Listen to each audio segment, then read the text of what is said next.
Governor, cognizant that the committee on appointment is established pursuant to Standing Order number 190, which provides for its mandate to include vetting of proposed nominee for the position of the Deputy Governor as per the provision of Section 9(1) of the Public Appointments County Assembly's Approval Act number 2017.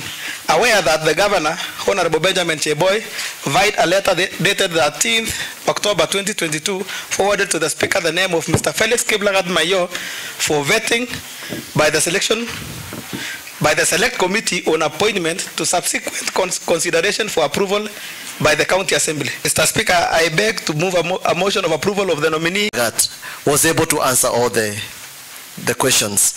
When I look at the scorecard, 85 is an A, or that's an A. So I want to say this is a brilliant young man that we need in Baringo County. And Bogoria. And we have a number of minerals. So when we have professionals who have studied these resources, will as many as of the same opinion say aye? Aye. And will as many of the contrary opinion say nay? The ayes have it.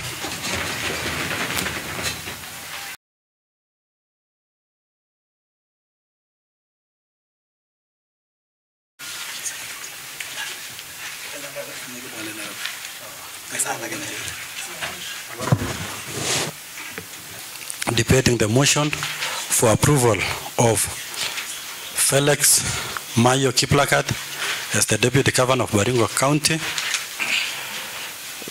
This sitting has been cassetted, and the business of this session will be limited to discussion of the motion. And I you can take your seat. Good afternoon. Kindly let us know who is before us this afternoon.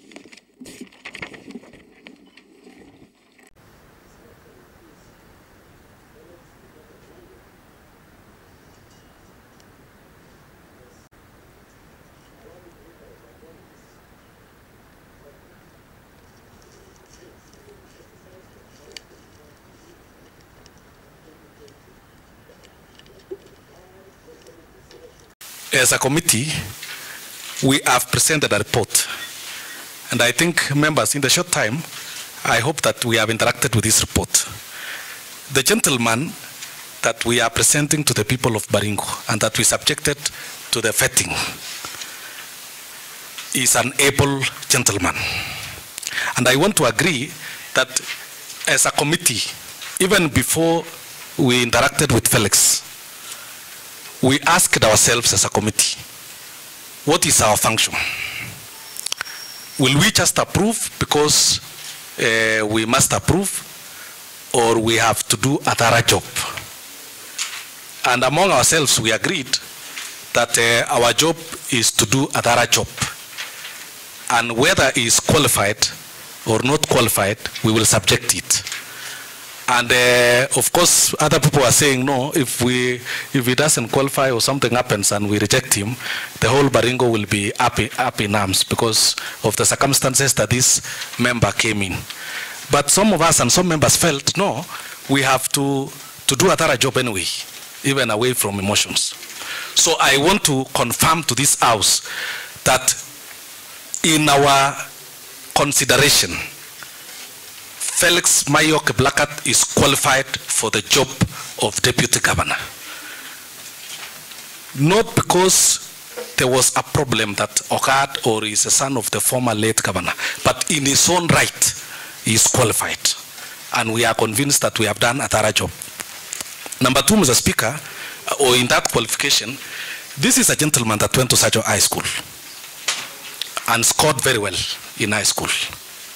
He went to University of Nairobi and did, yeah?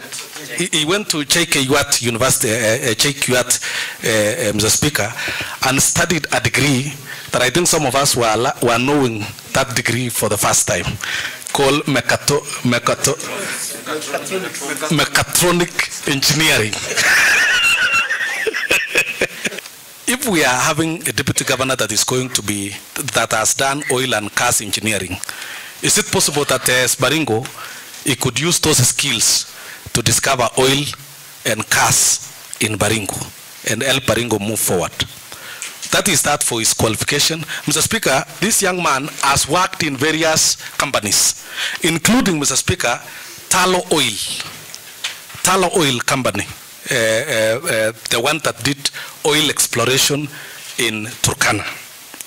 Mr. Speaker, it's important to also confirm to this House that this nominee is an engineer and a member of the professional body that certifies and registers engineers. Sir. Mr. Speaker, sir, what also gave me a lot of confidence with Felix was he was very committed. He really understood what being a deputy governor is. He talked about supporting the governor to deliver his mandate.